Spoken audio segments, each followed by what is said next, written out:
It's your boy Papa Bell bringing you Alex Bale High School Musical Theory. I will not lie to you. I have seen his theories before. At the time, I didn't have a camera, so he come record my reaction. And I also got into him because of Internet City. Shout out to Internet City. I love those guys. Hell, they're the reason why I started making reaction videos in the first place. So if y'all ever see this, I thank y'all so much. Anyway, without further ado, I know y'all don't want to hear me jibber jabber all that much. Let's get into this theory, shall we? Also, shout out Alex Bell. Love the guy and his SpongeBob theories. I would have never thought that deep for a basically Nickelodeon version of Looney Tunes. You're the team leader, not a singer. Do you ever think maybe I could be both? Our team is coming apart because of your singing thing. I don't dance. I've always thought there was something disturbing about High School Musical. I know that sounds strange because these movies were made to be anything but disturbing. They are the quintessential cheesy Disney Channel originals where everyone is always smiling and singing, and the biggest conflict is... Yeah, but that's the thing.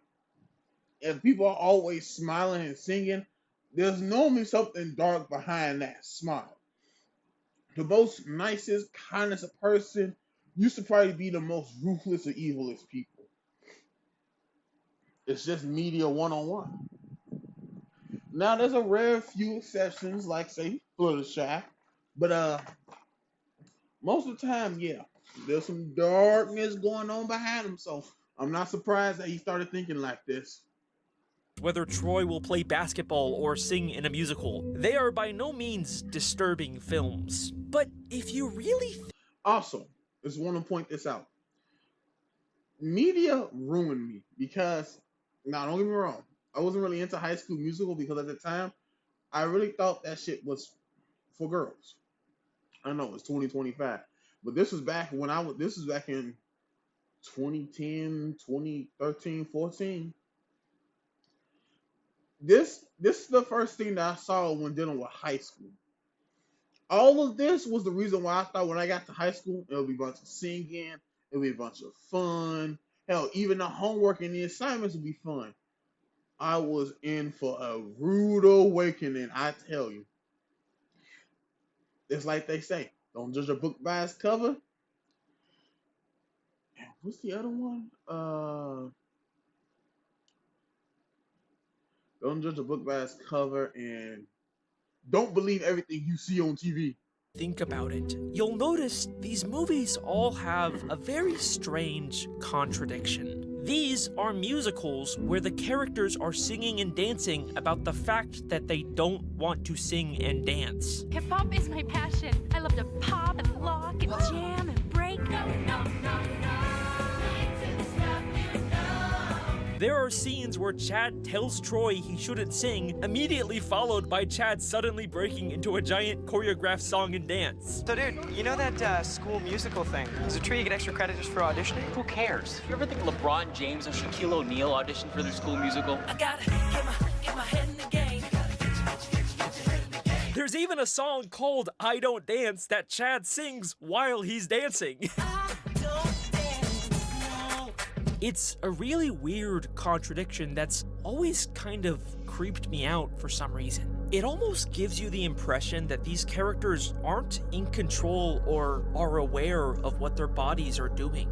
But obviously, we're not really supposed to question the logic of these songs, because that's just kind of how musicals work. These are just fantasy, non-diegetic songs that only we, the audience, can see. There's nothing strange about them. So I tried my best to just ignore the creepy feeling I got from these movies, but the more I rewatched them, the more I couldn't deny that there was something very wrong with the students at East High. I believe that behind the smiles and the singing is a very dark secret about this school. A secret that the filmmakers intentionally hid within these movies 17 years ago that today I intend to solve. This is the High School Musical theory.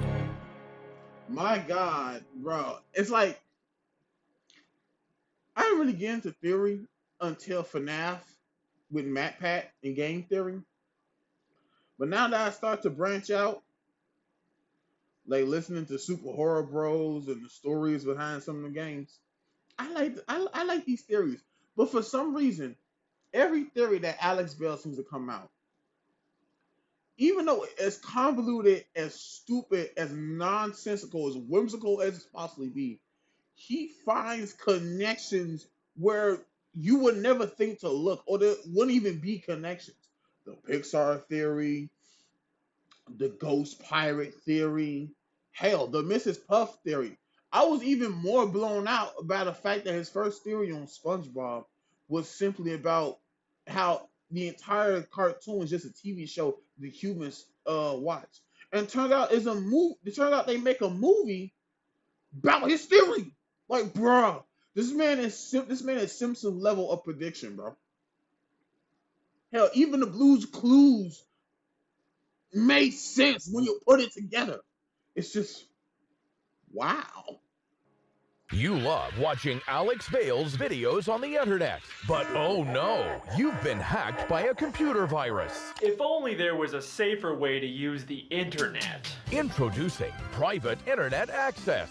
Did you know that when you use the internet, your device sends out tons of private information that hackers, shady government agencies, and even So a private VPN, gotcha.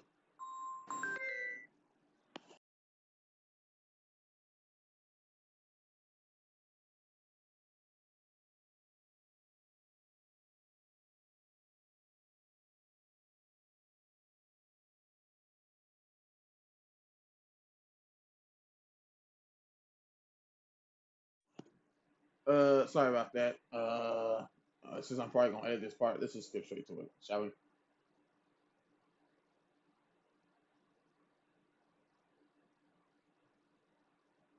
And here we go. Bang bang. customers with qualifying auto-renewing subscription purchases. See privateinternetaccess.com/Alex Bale for details. Here's an incomprehensible whore lying dormant 30 kilometers beneath the Mariana Trench. Private internet access is the best VPN. So, what exactly is happening when the characters in these movies sing? I'm not talking about when they're performing on stage in front of a crowd. I'm talking about when the characters are in the school hallways or the cafeteria, and suddenly, without any warning or explanation, the entire school breaks out into a highly choreographed musical number and then just moves on from it like nothing ever happened. No, but seriously, guys, this summer I gotta make bank. Like, what's really going on here? Are the characters aware of the fact that they just sang an entire song? Was this an impromptu flash mob that they planned? No, obviously not. We're supposed to assume that these are just fantasy sequences that only we, the audience, can see. Or that's what I originally thought. But then I took a closer look at these musical numbers and I started to notice a very strange pattern. In the first High School Musical, Gabriella is the new girl at school, and the first time she experiences one of these spontaneous musical numbers is in the Stick to the Status Quo song in the cafeteria. Now, Gabriella doesn't enter until about halfway through the song, but she has a very interesting reaction to it.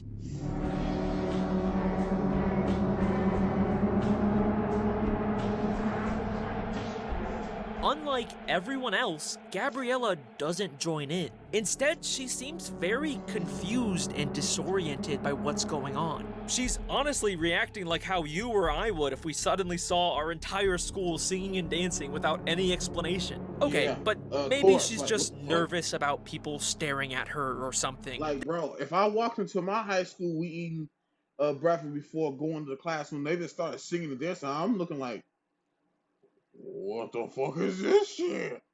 Like, when did y'all do this? Like, did no one tell me? Was there a script or something? Like, I'll be utterly confused. Like, what the fuck? This doesn't necessarily mean she's actually aware of this fantasy song. But this isn't the only time where something like this happens. In High School Musical 2, when Troy starts dancing in Work This Out, look at everyone's initial reaction. For a moment, they're all like, whoa, why the hell are you dancing, Troy? At first, they are confused by the nature of these spontaneous songs before they all magically join in too. And if you still don't think that this is weird, then let me show you one final example that can't be explained away so easily. An example that legitimately creeps me out every time I see it. High School Musical 3 once again has another big cafeteria musical number with Sharpay and Ryan. Imagine having everything we ever dreamed. Don't you want it? Maybe. Can't you see it? Kinda. And there's initially nothing strange about it, until when the background students suddenly join in on the song without any explanation. Look closely at Ryan's reaction. You want it all. Want it, know that you want it. It's very easy to miss with Sharpay in front of him, but Ryan is clearly extremely confused by the other students suddenly dancing around him. Unlike the other examples, there is no other possible explanation here. In this moment, Ryan is 100% aware of the fact that he is experiencing an unexplainable, spontaneous musical scene, and he looks deeply disturbed by this. This is a very intentional choice by the filmmakers. They are Shit, I would directly too. telling us that we should be questioning the logic of these musical scenes, which has some pretty disturbing implications about this world. Now, eventually Ryan does get pulled into the song like everyone else, but look at what happens after the song ends and we come back to reality. It's ours, Ryan. Not only are they both still posing and out of breath, like they did actually sing that entire song, it wasn't just something that they imagined, but also look at Ryan's face. What the fuck? Why did I just do that? What the hell He is going once on? again very confused about what just happened before moving on like everything's normal. We are consistently being shown that these big spontaneous musical numbers are actually happening, but it isn't something that the characters are choosing to do. It's like something is taking over their bodies and forcing them to sing and dance, but they only get these rare little moments of awareness and utter terror about what's going on before they're forced to forget about it and move on like nothing ever happened. That's why these movies feel so disturbing to me, and this only gets stranger when we take a look at what happens when characters leave East High. Sharpay has always been in the spotlight. But to follow her dream, she'll take on her toughest role yet. Sharpay's Fabulous Adventure is a spin-off after High School Musical 3 that follows Sharpay moving to New York to pursue her dreams of becoming a Broadway star. But what's strange about this movie is that it's not a musical. I mean, Sharpay does perform some diegetic songs on stage for an audience, but unlike all the other movies in this franchise, this movie has no spontaneous fantasy songs, which is really weird because Sharpay is like the most iconic musical character in this franchise. It almost feels like whatever causes people to spontaneously sing in this universe only exists in East High, or at least in the surrounding area. SNL did this parody sketch with Zac Efron that feels more accurate every time I watch these movies. High School Musical 4, new senior class. I'm here to talk about what happens after you leave East High. Here's the deal. No one sings at college. What? People just stared at me. And from what I can tell, this is America's only singing high school. Remember how in the first High School Musical, Gabriella seemed kind of aware and confused by the spontaneous songs at first? It wasn't just a quick moment for her. She never joined in on Stick to the Status Quo. You probably never realized this, but Gabriella never actually gets a non-diegetic song until 2/3 of the way through the first movie, despite her being one of the two main characters of this musical. What if this is because she's the new girl at school and whatever's making people sing hasn't fully affected her yet? Now, there are some exceptions where characters still spontaneously sing outside of the school, like in High School Musical 2 when they're in a country club for the summer, but that's still nearby the school in Albuquerque, and they haven't really been there for very long. The main exception to this is at the end of High School Musical 3 when Gabriella briefly goes to Stanford as a part of early enrollment, and she still has a non-diegetic song. Take my hand, take the lead. And they make a really big point about how far away Stanford is from East High. Promise tonight in Albuquerque. It's 1,000 miles away. So it seems like this would disprove the idea that the songs can only happen near the school, but then I took a closer look at this scene.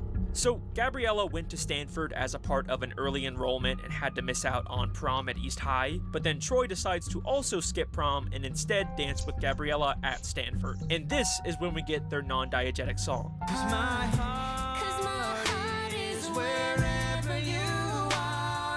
But during the song, they're both briefly transported to East High's prom with all of their friends. Now, obviously, this is just supposed to be a fantasy cutaway. They aren't actually back at the school. Stuff like this happens all the time in the musical numbers from these movies. These are all just imaginary fantasy sets. It's kind of like Troy and Gabriella are imagining they're back at East High and are incorporating things from... I swear, if this man says that there's some sort of parasitic alien or some sort of demonic circle, some sort of cult thing, I'm gonna blow my top off. You thought I was gonna say blow my load. Gotcha.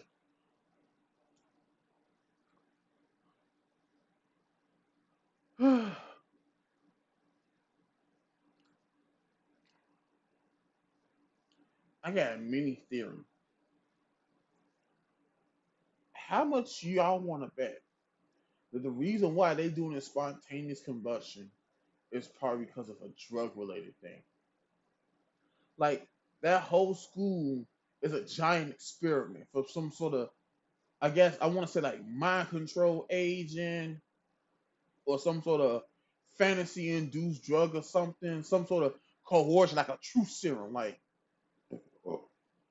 how much you want to bet that below that High School Musical is some sort of secret government facility?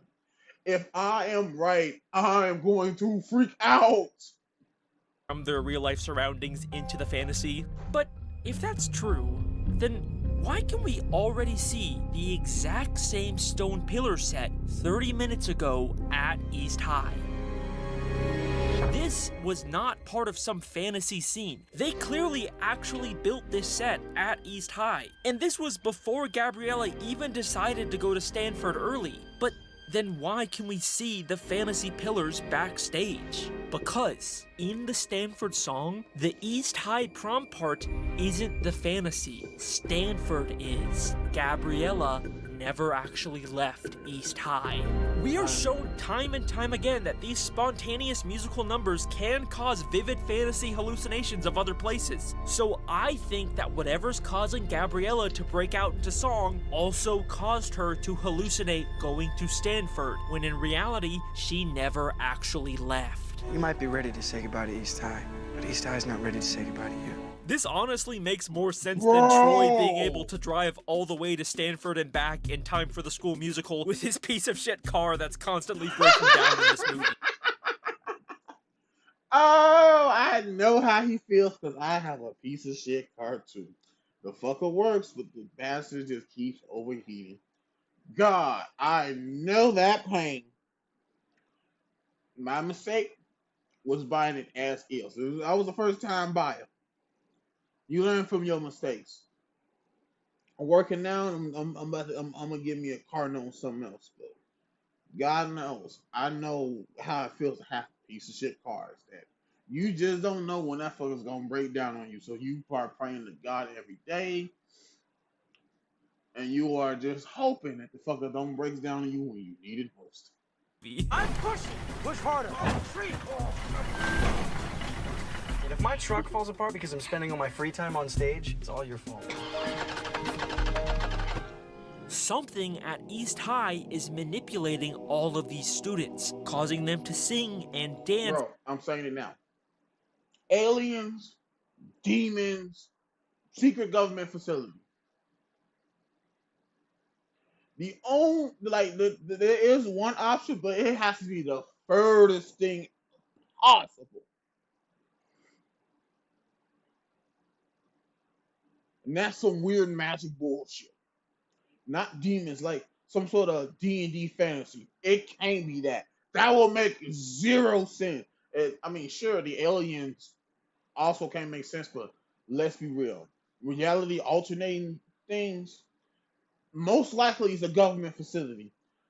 That comes second to that, in all honestly, is a cult. A cult in a High School Musical. Wouldn't be surprised. There are a couple of news articles out there that have like secret cults in high schools and stuff, or in abandoned buildings. So like, well, I mean, it's not an abandoned building, but you still understand like in abandoned schools and be like schools in general. And that's why I said it comes a cult right after that as a demon. The only thing I can think of, reality warping is demons.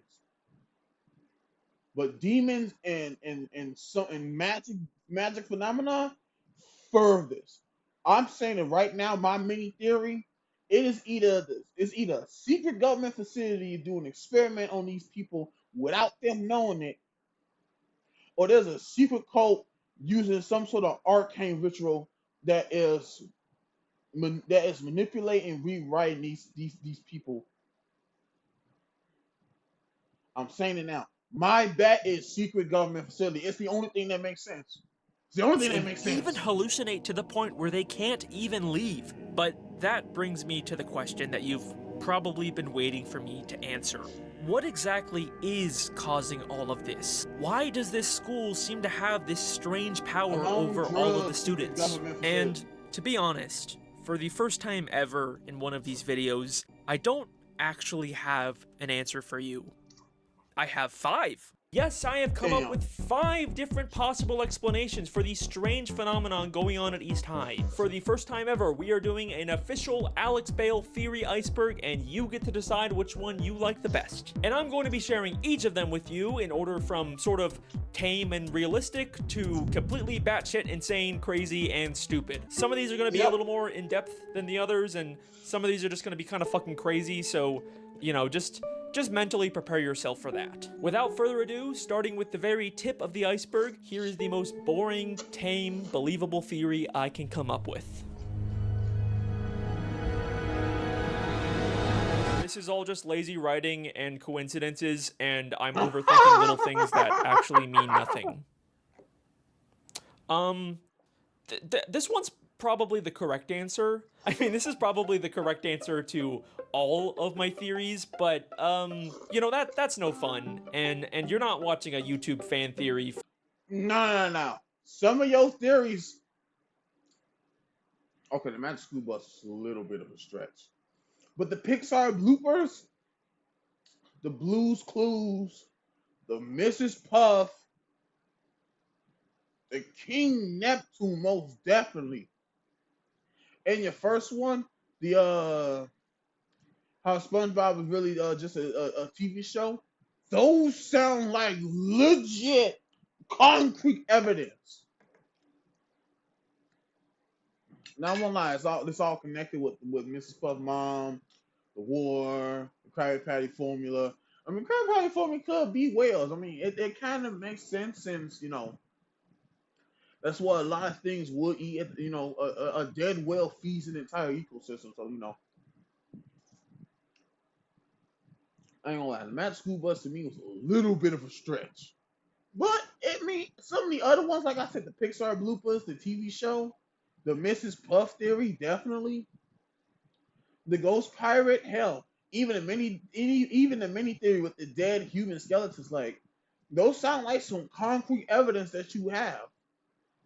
I mean, shit. It's almost to the point of with MatPat when he did FNAF 2 with the game theory, and hell, Scott Cawthon came out and said like so he got most of it right. Like some of the stuff that you saying, man, sound like some hard, concrete proof evidence that this is what is legit going on. For the, the boring... So you're doing something right. Realistic answer. So, let's just move on from this one. I'm not actually counting this as one of the 5.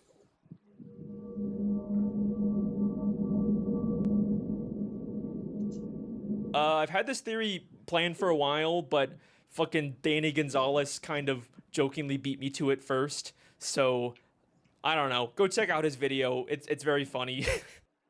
In 1518 Strasbourg, France, a woman named Frau Trophia walked into the streets and reportedly started silently dancing without any explanation. Soon, other people began to join her, and over the next couple of weeks, hundreds of people all began uncontrollably silently dancing with no explanation or way to stop. Many collapsed from exhaustion, and some even reportedly died from heat stroke. This became known as the Dancing Plague of 1518, and it is believed to be one of the most infamous cases of mass hysteria in history. The leading theory behind why this happened is because of extreme stress from famine and diseases at the time, but mass hysteria is something that still happens in many different forms to this day, even to students in high school. Could mass hysteria be responsible for dozens of high schoolers' unexplained hiccups? Health officials say 12 girls from Leroy Junior Senior High School have exhibited similar symptoms. A doctor treating them says they suffered from conversion disorder, a very real condition resulting from trauma or stress. In the Leroy case, most of the sufferers attend the high school and junior high school there. So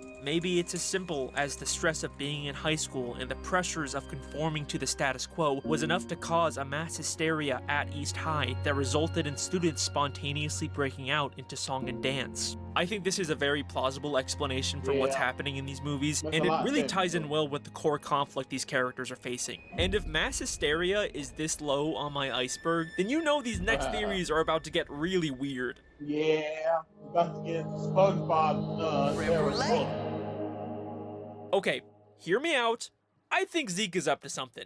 Zeke is one of the basketball side characters, and his whole thing is that he secretly loves to bake, but no one at school accepts that about him, at least until the end of the first movie. I bake. What? I love to bake. Strudel, scones, even apple pandowdy. There's not a ton to his character. He's just kind of the funny food guy. He's always giving people stuff he baked. I baked these fresh today. A pie.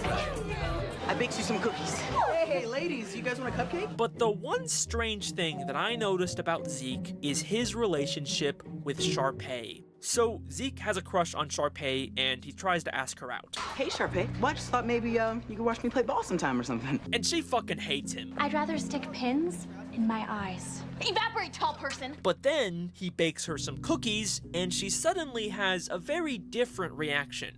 These cookies are genius. The best things I've ever tasted. What's he putting in those cookies? Okay, well, whatever. That's kind of weird, but, you know, it's just... I mean, he had 5 thirds, but I said, man, it has to be one of the 4 answers, bro.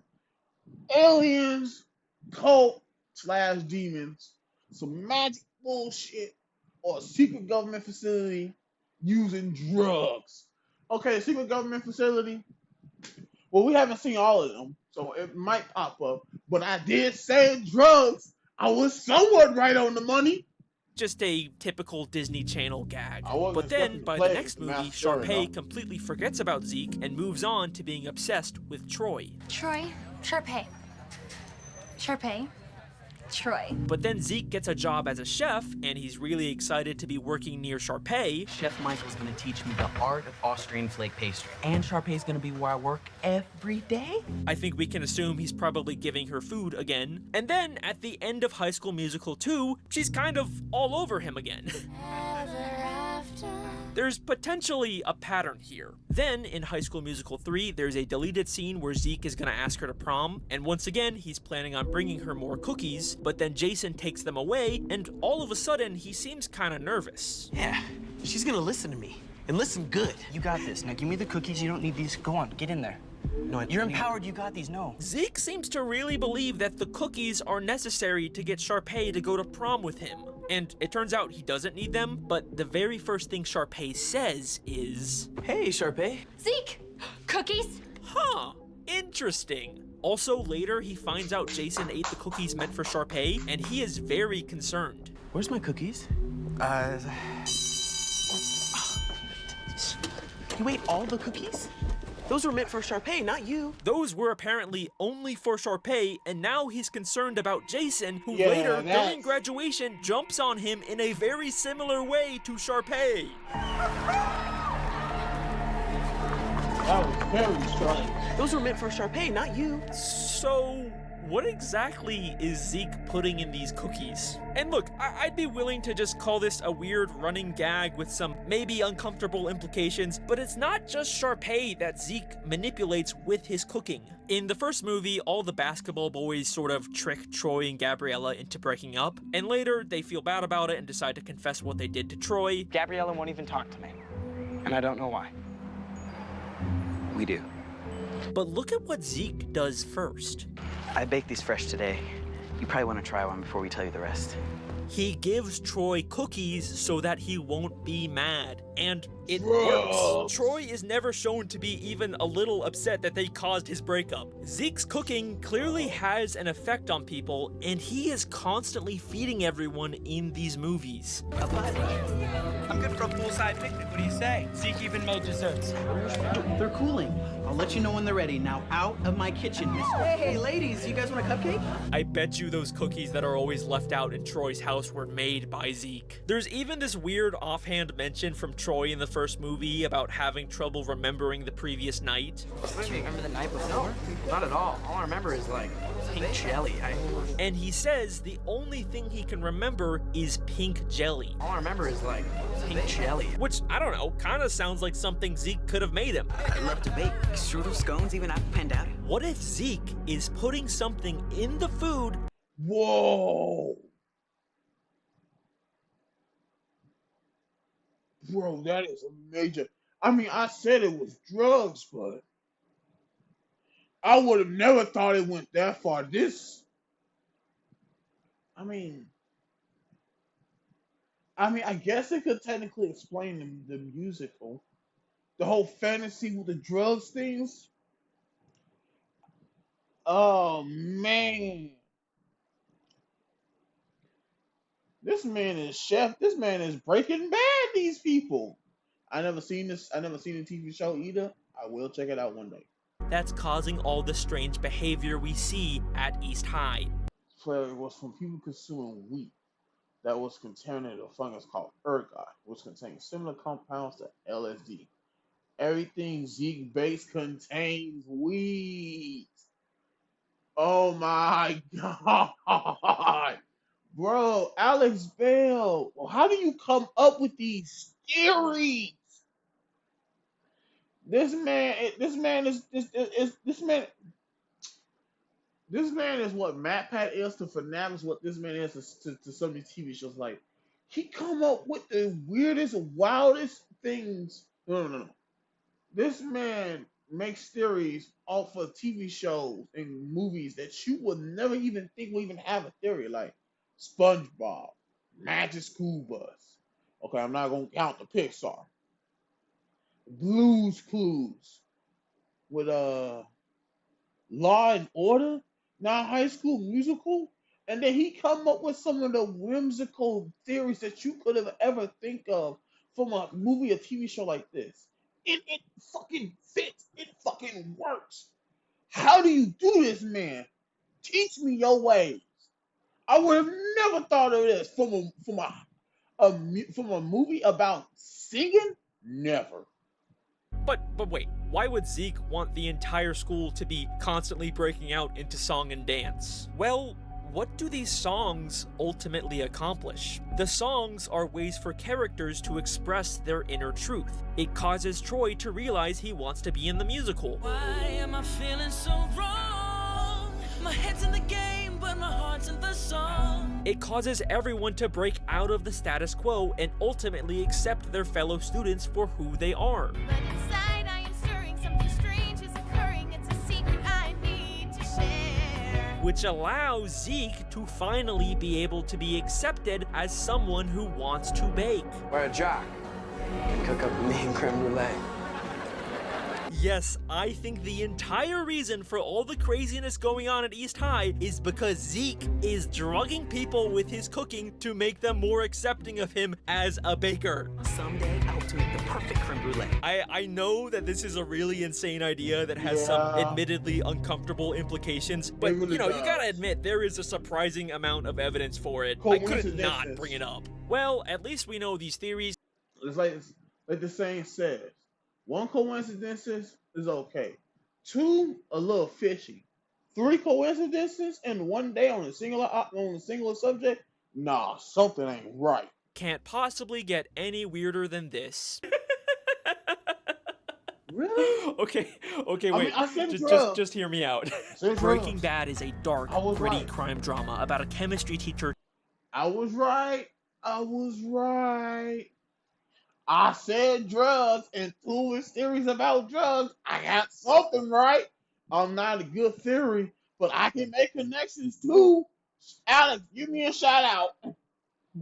Teaming up with one of his former students to build a ruthless drug empire. High School Musical is a movie for babies about Troy trying to decide whether he wants to play basketball or sing in a musical. These Hey, that background music is funny as hell. You got the dark, gritty music, and then you got the 0 to 3-year-old baby lullaby song. That's funny. Fun movie about a bunch of teenagers in high school.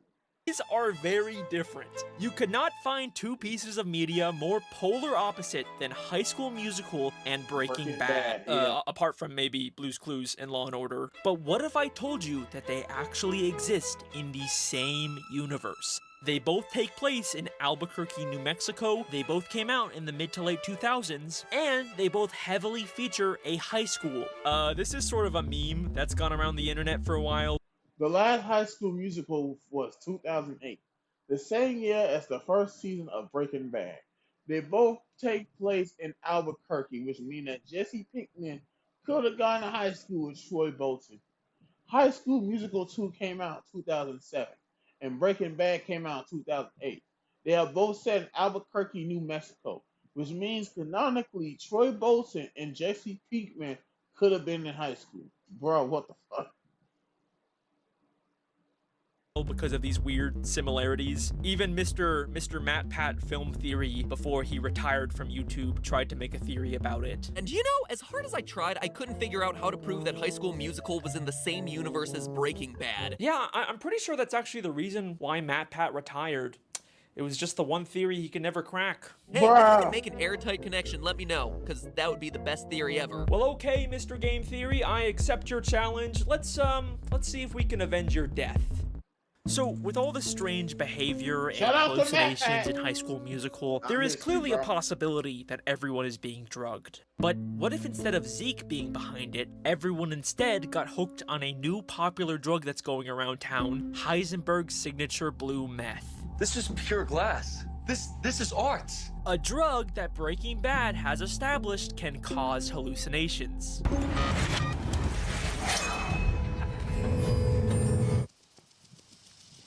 And here's something I bet you never realized. Breaking Bad is also technically a musical.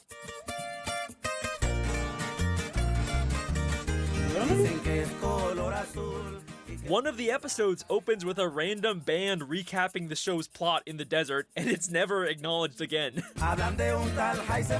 So yes, technically, we can also call Breaking Bad a musical. Gabriella is also referred to as a freaky genius. I don't want to be the school's freaky genius girl again. And is shown doing lots of chemistry with blue liquids, and is even shown teaching chemistry using blue rocks. Okay. But these are just, cute little connections. None of this really definitively connects these two worlds. It's gonna take more than that to avenge Matt Pat. Well, let me ask you a question that you've probably never really considered. Bro, if he makes the connection that not even Matt Pat could, I'm gonna shit my pants, bro. But it's Alex Bale. Of course he gonna do it. I can't believe I was right on the drugs though. I mean, it's the only other thing besides secret government facility. Fucking aliens and demons. What is the musical in High School Musical actually about? You might be surprised to hear that we never actually get to see the school musical that Troy and Gabriella auditioned for in the first movie. The movie just literally ends with them at the callbacks. All we really know about the actual musical in High School Musical is that it was written by Kelsey, it's called Twinkletown, and we get to hear a few songs from it. What I've been looking for. And you know what? The more I looked into the plot of this musical, the more I began to realize how much it eerily lines up with the plot of Breaking Bad. I know that sounds crazy, but just stick with me on this one. The Yeah, first give him a song is called chance. What I've Been Looking For, and it's sort of vaguely about two people. Give my boy Alex Bale a chance, because this isn't the first time that he thought of a crazy ass theory that could never be connected or never work, and it somehow works anyway. People embracing a new relationship together. I've been looking for. You might assume that it's a romantic relationship since it's sung by Troy and Gabriella, but Ryan and Sharpay also auditioned for the same role, and they're brother and sister, so I'm just gonna assume it's more of a platonic relationship. It's hard to believe that I couldn't see you were always there beside me. It's hard to believe that I couldn't see that you were always there beside me. This is a relationship between two people who knew each other for some time before, but only now do they see each other in a new light. Jesse was Walter's student, who he never really thought much of, until he later found out that Jesse was secretly a meth cook. Honestly, I never expected you to amount to much, but methamphetamine? I didn't picture that. So they decided to partner up. I've never had someone who knows me like you do, the way you do. I've never had someone that knows me like you do. Jesse is the only person in Walter's life who knows about his secret criminal activities. So lonely before I finally found what I've been looking for. I finally found what I've been looking for. Walter was living a sad, unfulfilling life before he partnered with Jesse. I am an extremely overqualified high school chemistry teacher. I have watched all of my colleagues and friends surpass me in every way imaginable, and within 18 months, I will be dead. But now he's discovered his true calling and finally found the exciting life that he's been looking for.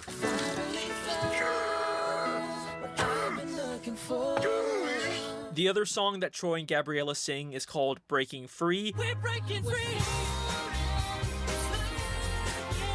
And it's also just kind of vaguely about being yourself and finally being free to do what you want with someone else. And obviously, you can line that up with how Walter breaks free from his old life with Jesse, or more accurately, breaks bad. We're breaking bad. Okay, so these songs line up funny. surprisingly well, but at the Yeah, same they do. time, the lyrics are also pretty vague and could probably line up with a lot of different things if you tried Yeah. hard enough. But things get really insane when we take a look at our last song from the musical, Bop to the Top. Yeah, we're gonna bop to the top. This is a song about the same two characters in a competitive environment doing anything it takes to climb the ladder of success. Anything it takes to climb the ladder of success. This is literally the plot of Breaking Bad. They specifically describe this competition in a pretty explicitly violent, brutal way.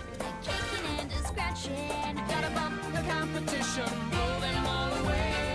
Gotta bump the competition, blow them all away. This is what they do in Breaking Bad. Bop to the top. Wipe away your inhibitions. Wipe away your inhibitions. Walter's whole arc in the show is about giving up his moral qualms and giving into his dark side. He's wiping away his inhibitions to achieve success in the criminal world. They also randomly start speaking Spanish in this song. Mucho gusto. Ay, qué fabulosa.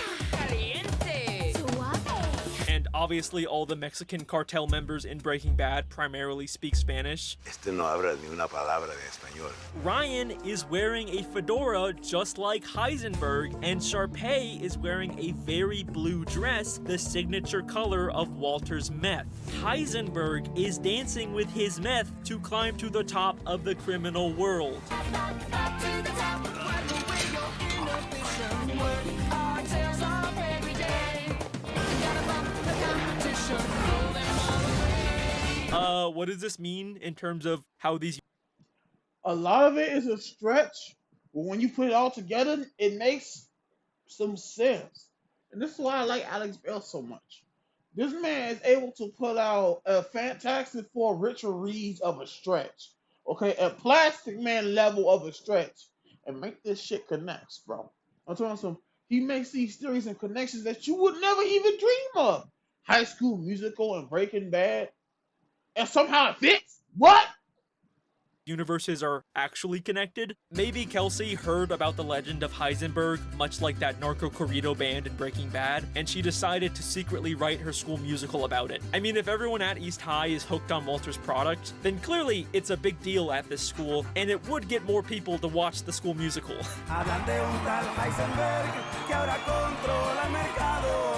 Okay, well there you go, Mr. Matt Pat. There's my attempt at connecting these two pieces of media. I guess this means I get to be the new host of Game Theory? That's how that works? Yeah? Anyways, thanks so much for watching. Those were my High School Musical theories. Make sure to like and subscribe, and tell me which one you think is the best. Wait. What do you mean there's 2 more theories? No. Yeah, You can't possibly get crazier than a Breaking Bad High School Musical theory. That's clearly the limit. You can't get any more insane than that.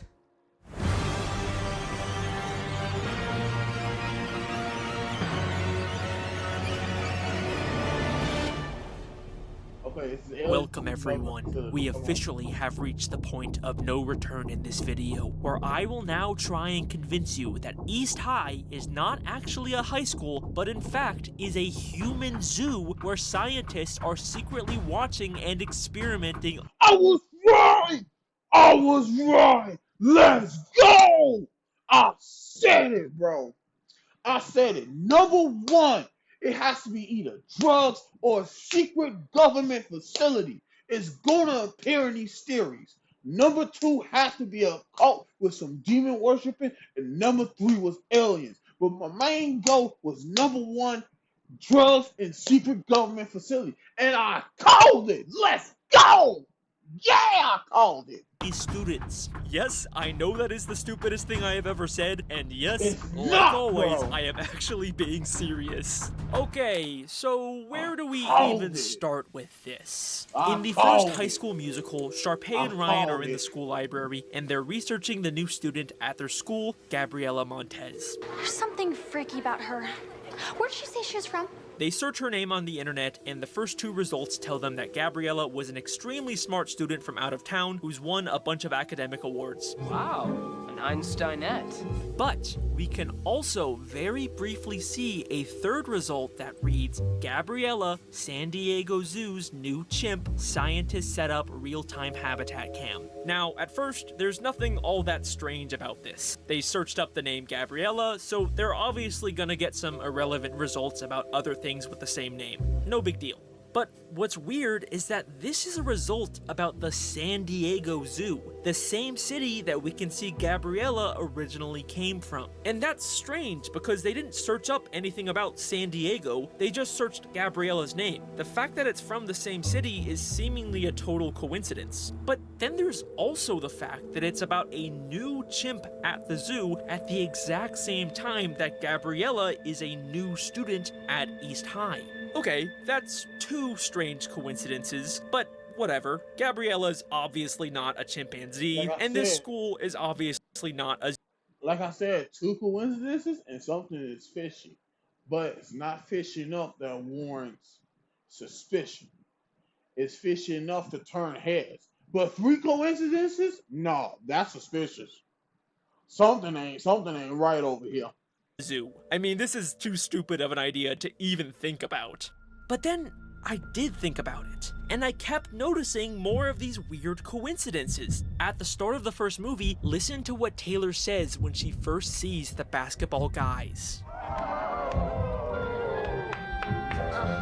Behold the zoo animals heralding the new year. Behold the zoo animals? What is going on? This is such a stupid idea, but it keeps coming back. And then I realized the students at this school are constantly being compared to animals. Hey, what team? Sharpay's kind of cute too. So is a mountain lion. I smell a rat named Darvis. Actually, I think it's 2 rats. You know what I'm gonna do to those 2 overmoved show dogs? Nothing. What's up, Doug? Ducky, how's my dashing boy? It goes around your neck like a dog collar. And then the fish turns into a gorgeous prince. That girl's got more moves than an octopus in a wrestling match. I know everyone thinks that I'm Sharpay's poodle. The students even dress up like animals. Okay, but come on, this is still such a stupid idea. There's a Like, lot even of if the strange students are coincidences. constantly compared to animals, obviously we know that they're not. They're Right. clearly human, we can see that with our own eyes. Like, what are we even supposed to assume here? That they were animals that somehow turned into humans? No, that is so stupid. End of story, theory debunked. What the fuck? What the fuck? When Taylor is trying to explain to Gabriella why she shouldn't date Troy, she literally shows a diagram of a monkey evolving into a human. From lowly Neanderthal and Cro-Magnon to early warriors, medieval knights, all leading up to Lunkhead Basketball Man. I'm gonna lose my fucking mind. What does this mean? Why are they constantly telling us that these students are animals at a zoo? Are we really supposed to believe that these students were like originally animals? I mean, to be fair, all of humanity evolved from apes. It's a stretch. Like I said, I'm just fucking surprised that I said secret government facility and it appeared in one of the stories. I was not expecting that. And honestly, I was expecting like the Goofy Goobers and Alien Death Cult. I was expecting something like that. I'm so happy right now that it's outlandish. I mean, it ain't outlandish when you truly think about it, but it's like I was surprised. Secret government facility, there's no way in heck that's gonna appear. And he said it. I said drugs or a secret government facility, and he said both. Let's go. Let's go.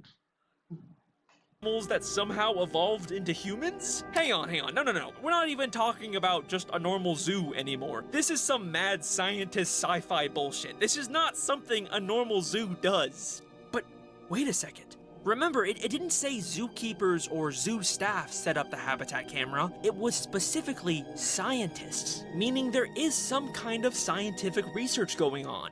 Okay, you know what? Fine, whatever. I am going to entertain this stupid idea. Here's how I think this could work. The students at East High were all former animals that scientists experimented on, speeding up their evolution process and transforming them into humans. They were placed inside of an elaborate exhibit inside of the San Diego Zoo that was meant to replicate a human high school environment so that scientists could study their behavior. The scientists even set up real-time habitat cameras disguised as normal school security cameras on the ceilings. Maybe we're being punked. Maybe we're being filmed right now. For the most part, the zoo animals act like completely normal humans, but some animalistic traits still appear, like how they all stick within their very specific animal packs and herds. The drama geeks and the brainiacs suddenly think that they can talk to us. Troy, I would consider myself an expert in that particular subspecies. It's like a jungle up here. Yeah, just like that cafeteria. Also, there's the fact that Troy is always climbing trees like an animal. What the heck are those two doing in a tree? Another top secret hiding place. And what is it with you and trees? I guess I see things more clearly from up here. But what exactly are the scientists trying to achieve with these experiments? Why turn animals into humans and put them inside of a fake school? Well, to answer that, I think we need to take a closer look at Taylor McKessie. If this theory is true, then Taylor seems like the one character who would be aware of it. Behold the zoo animals heralding the new year. From lowly Neanderthal and Cro-Magnon, Troy Bolton represents one side of evolution. I would consider myself an expert in that particular subspecies. But why? What's so special about her? Chem Club President Taylor McKessie. And if those science girls get Gabriella hooked up with Troy Bolton. Taylor is the head of the science club. She knows so much about what's going on because she is one of the scientists secretly running the zoo. And what is Taylor's goal in this movie? Troy Bolton represents one side of evolution, and our side, the side of education and accomplishment, is the future of civilization. This is the side where you belong. She wants Gabriella to stay away from Troy so that she can better use her intelligence for the good of mankind. And Taylor's not even exaggerating here. Gabriella is actually a genius who could change the world. I don't want to be the school's freaky genius girl again. Wow. Einsteinette. A judge at an academic competition said they have never seen someone so poised and scholastically accomplished, and her future burns brighter than 1,000 suns. Holy shit. The entire reason scientists are turning animals into humans at this zoo is to create super intelligent subjects like Gabriella that could later go on to help mankind. That's why I think East High is actually a human zoo. Oh, and I guess... And this is what I'm talking about. The human zoo has to be the most outlandish idea. Apparently, there's a fifth one, so it's even more outlandish. And he makes it connect somehow. Like, how? This ain't some game theory where the clues are sprinkled in for you to connect. These are so many outlandish theories that man come up from the top of his head. From the little crumbs that sprinkle in these media pictures, and he makes them connect to form one cohesive image. It works somehow. No one would ever would conceive that the High School Musical is a secret government facility that's turning animals into humans to better mankind. But everything he just says, for some reason, makes solid sense. How? Tell me how. Please tell me how. It makes no sense. At the same time, it makes a whole lot of sense. The experimentation also has the side effect of making them sing sometimes. You know, I kind of forgot that the point of these theories was to answer why the characters sing. I think I got a little carried away with this one, but that's okay, because I have saved my personal favorite answer to this mystery for the final and best theory in this video. We have officially reached the deepest layer of this theory iceberg. Get ready for the most insane, most ridiculous, most batshit crazy High School Musical theory you will ever hear. Alright, I'm gonna be honest, this one's not actually as crazy as Zoo Theory. I don't think I can actually get any more ridiculous than that one. This one's somewhere between Breaking Bad and Human Zoo. I mean, it's still pretty far down there. But the reason I saved this one for last is because not only is it my personal favorite answer to this mystery, but I believe that it is the answer that is most likely intended by the filmmakers. Out of all of these theories, I actually think this one has a really good chance of being true. This is the Miss Darbus theory. So, something at East High is forcing the characters to break out into song and dance against their will, and then seemingly forget about it.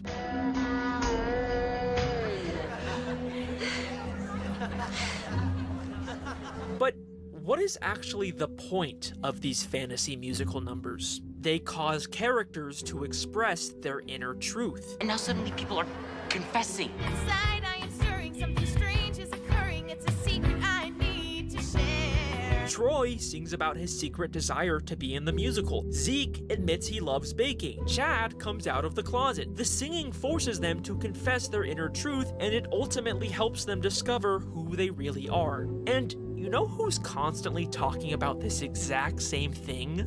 Miss Darbus. Miss Darbus is East High's drama teacher, and she is constantly talking about how the theater and the musical arts can help kids express themselves. This is where the true expression of the artist is realized, where inner truth is revealed. The stage can be a wonderful partner in the process of self-discovery. This is where inner truth is revealed. It's a wonderful partner in self-discovery. Doesn't that sound exactly like what's happening to these students? And she even talks about the theater like it has some kind of supernatural divine power. Proximity to the arts is cleansing for the soul. The theater is a temple of art, a precious cornucopia of creative energy. Is it possible that Miss Darbus is actually aware of what's really going on at this school? Well, to answer that, we need to take a look at her reaction to Troy's non-diegetic song in High School Musical 3. So this is the part in all of these movies where Troy is upset and he's bad at basketball and he wants to sing about being upset. So he breaks into the school at like the middle of the night and sings the iconic song, Scream. This is clearly supposed to be a non-diegetic fantasy song where basketballs appear out of nowhere and the hallways literally turn upside down, and it ends with Troy back in the school's theater.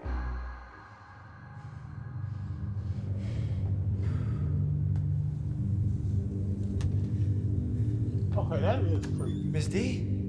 Troy realizes Miss Darbus is also there, and they have this very interesting exchange. And the reason for your visit is? I don't know. I think I feel like this is a good place to... Scream? Or just to think. Miss Darbus says that Troy came here to scream, clearly referencing the song he just sang. But then Troy corrects her and says, no, I was just thinking. This is a good place to scream? Or just to think. Troy believes that he was just thinking to himself because he's unaware of the fact that he just sang an entire non-diegetic song. But Miss Darbus is clearly very aware of what really happened. Scream? And she's not confused by it like other characters. She is absolutely aware of what's happening to these students, but why? How much you want to bet that it's dealing with some magic cult shit? Some magic demon cult shit? Or this is completely outlandish? Completely outlandish.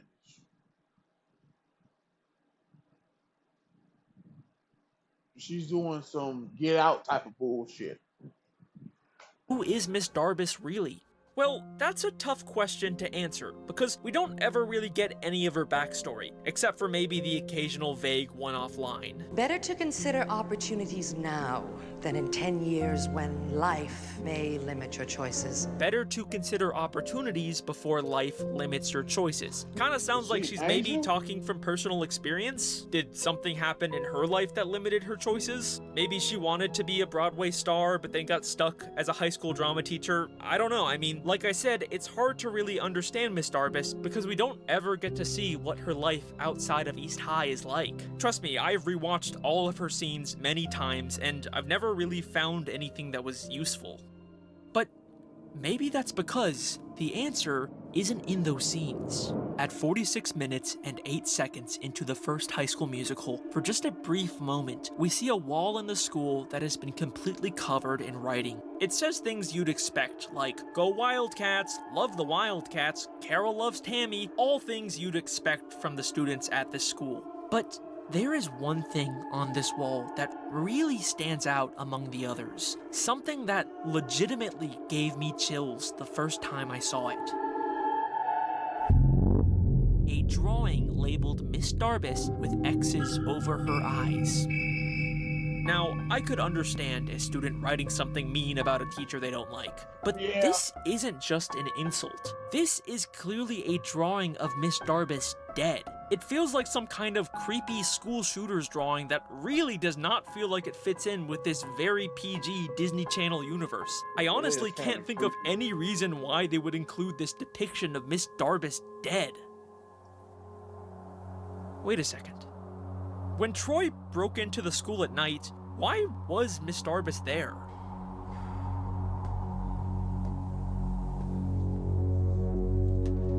Miss D?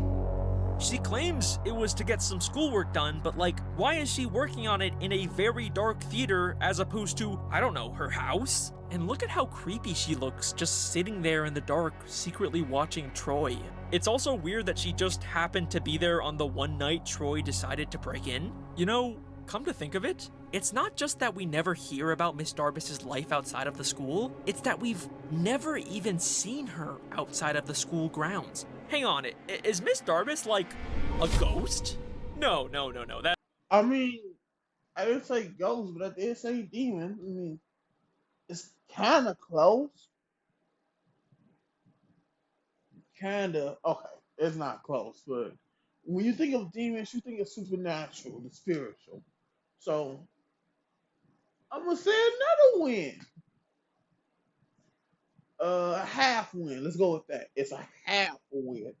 That's stupid. But wait, this isn't even the only time she's just magically appeared in the theater. The first time Troy and Gabriella try to audition for the musical, she tells them that they're too late, and we see her leave. Perhaps the next musicale. Troy and Gabriella decide to stick around and sing the song anyways, but then afterwards, Miss Darbus just appears in the theater again and acts like she heard the whole thing.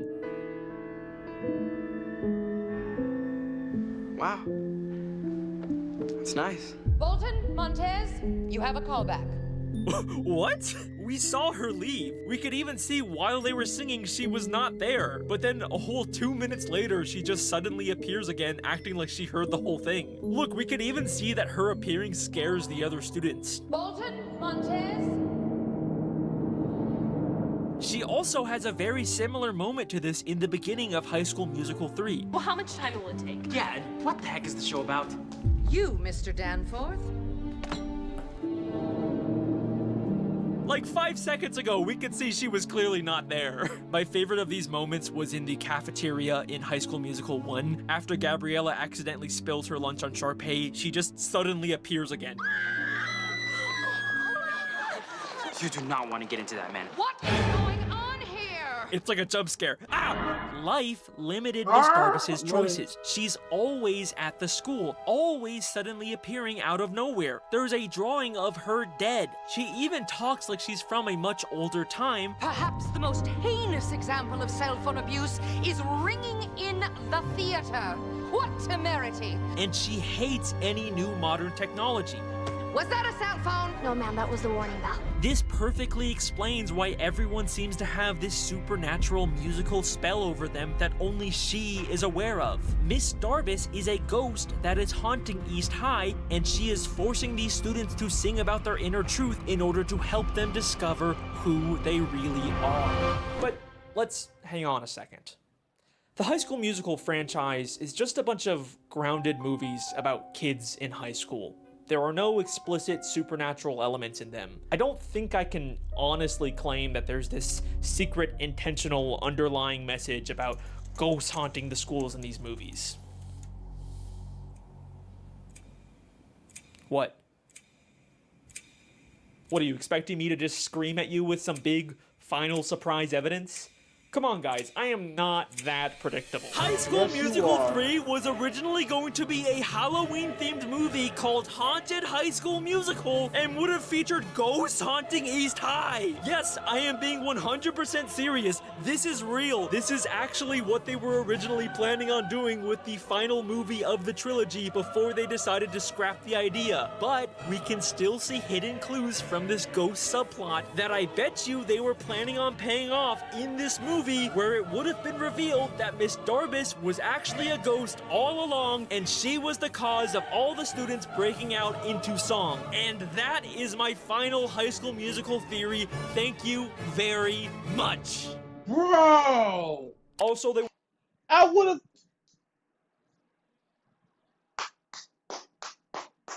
Another great Alex Bale theory, man. Every theory that he has come out, he has made plot points and connections where there shouldn't be, connected them, and made perfect images. Screw that. Cinematic images, this man's made whole ass videos. And this shit just works. I love you, Alex Bell, and I love your theory. I have seen every single one, and none of them is a miss. They are all home runs. Continue doing what you doing, man. I love your shit. Let's finish this. it would have revealed that the school is actually a human zoo inside of Breaking Bad. Okay, bye.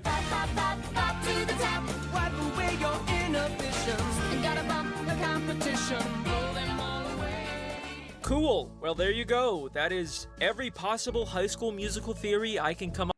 Yeah. Yeah. Yep. Gotta love it. Cool. Well, there you go. That is every possible High School Musical theory I can come up with. Let me know which theory you think was your favorite, and thank you for watching. I got more of these stupid, overly dramatic theories on the way. I'm still planning on making an actual standalone breaking. Oh yeah, the cabbage one.